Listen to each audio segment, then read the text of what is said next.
Hello friends, आज का यह वीडियो उन लोगों के लिए काफ़ी महत्वपूर्ण है जो कोई प्रॉपर्टी ख़रीदना चाह रहे हैं। चाहे आप कोई ज़मीन खरीदना चाह रहे हैं या फिर कोई फ्लैट या कोई कमर्शियल प्रॉपर्टी। यदि आप आने वाले दिनों में कोई ज़मीन, फ्लैट, घर या कमर्शियल प्रॉपर्टी खरीदने जा रहे हैं तो इस वीडियो को देखना ना भूलें। इस वीडियो में मैं बताने जा रहा हूं कि किसी भी प्रॉपर्टी को खरीदने से पहले आपको किन किन ज़रूरी दस्तावेज को देखना ज़रूरी है, किन किन ज़रूरी डॉक्यूमेंट्स को देखने से आप फ्रॉड से बच सकते हैं, होने वाले धोखाधड़ी से बच सकते हैं। क्योंकि आजकल आप लोगों को पता है कि प्रॉपर्टी के लेन देन में बहुत सारे धोखाधड़ी हो रहे हैं, बहुत फ्रॉड हो रहे हैं। ऐसे में आपकी मेहनत की कमाई डूब जाती है या फिर आप किसी कोर्ट कचहरी के मुकदमे में फंस जाते हैं। तो उससे बेहतर है कि आप कम से कम इस वीडियो को देखकर ऐसी जानकारी ले लें कि यदि आप कोई प्रॉपर्टी खरीदने जा रहे हैं तो उससे पूर्व आपको किन किन डॉक्यूमेंट की ज़रूर जांच करनी चाहिए, किन किन डॉक्यूमेंट का वेरिफिकेशन करना आवश्यक होता है।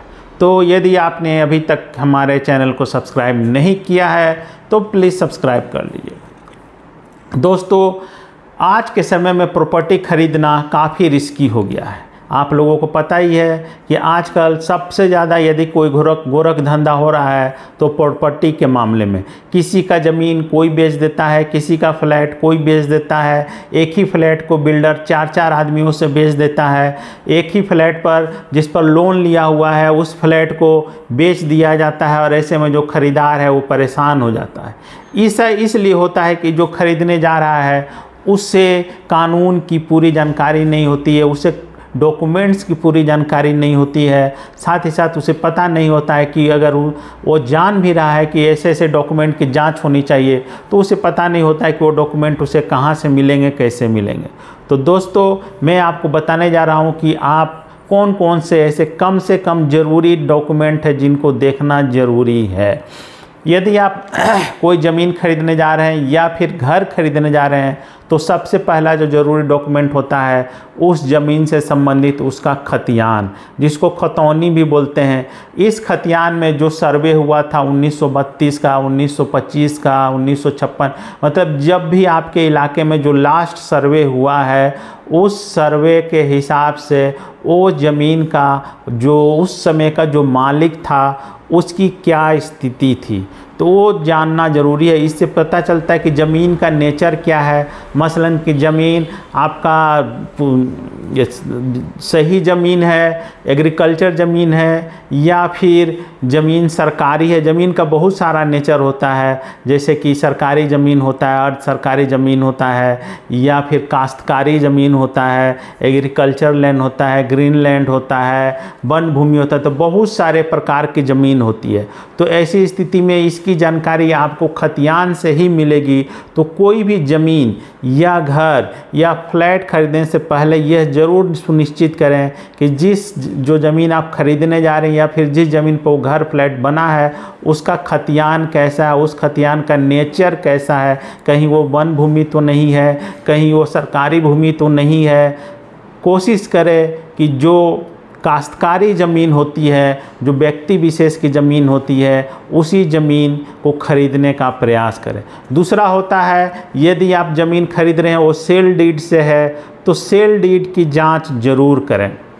जिस भी व्यक्ति से आप ले रहे हैं उसके पास उसका सेल डीड होगा तो उस सेल डीड की जांच ज़रूर करें। सेल डीड आपको हो सकता है या फिर गिफ्ट डीड हो सकता है उस व्यक्ति को उसके किसी रिश्तेदार ने गिफ्ट दिया हो तो गिफ्ट डीड हो सकता है, या फिर यदि वो किसी कोऑपरेटिव सोसाइटी का है, हाउसिंग बोर्ड का है तो कन्वेंस डीड हो सकता है। मतलब डीड होना ज़रूरी है। तो उस डीड से आपको पता चलेगा कि जो व्यक्ति आपको बेच रहा है क्या उसका टाइटल सही है कि गलत है। तो इस डीड से उस पर ही पता चल पाएगा कि बेचने वाला आदमी के पास उसको बेचने का राइट है कि नहीं है। तो सेल डीड का जांच ज़रूर करें। साथ ही साथ एक होता है म्यूटेशन। जिसने सेल डीड लिया होगा, जिसने ज़मीन खरीदा होगा, उसके नाम से दाखिल खारिज, इसको म्यूटेशन को ही हिंदी में हम लोग दाखिल खारिज करते हैं। तो दाखिल खारिज का जो रिसिप्ट है उसके पास है कि नहीं है, उसके नाम से वो ज़मीन दाखिल खारिज हुआ है कि नहीं है, इसकी जांच करना भी बहुत ज़रूरी है। इसके बाद एक और कागज़ आता है रेंट रिसिप्ट।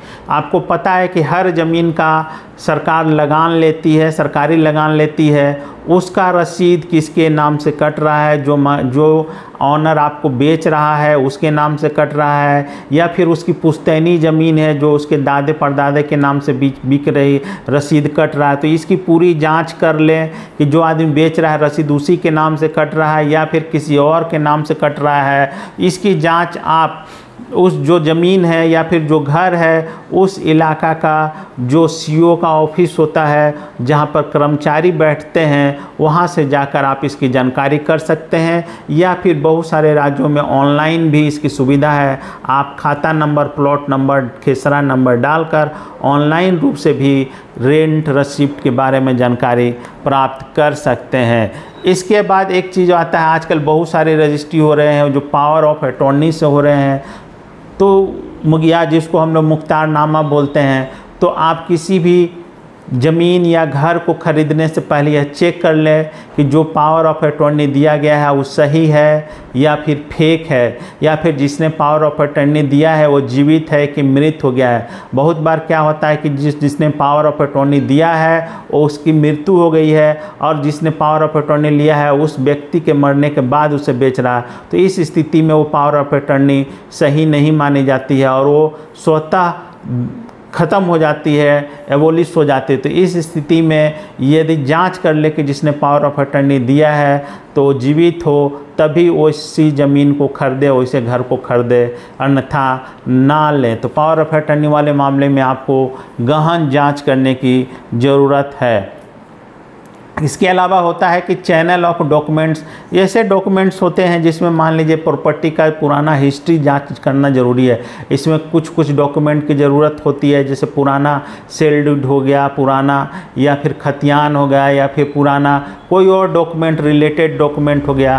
तो उसकी जांच कर ले कि उस प्रॉपर्टी का खासकर जो हिस्ट्री है प्रॉपर्टी का, मतलब 100-200 साल पुराना हिस्ट्री होगा कि उसके बाद उसके पास आया, उसके पास आया तो कैसे आया, उस सेल से आया कि गिफ्ट से आया कि या फिर वंशानुगत उसका है, उसके दादा परदादा का है। तो इसकी जांच कर लें तो ये चैनल ऑफ हिस्ट्री आपको मिल जाएगी। अगर सेल डीड है तो सेल डीड में ये लिखा रहता है।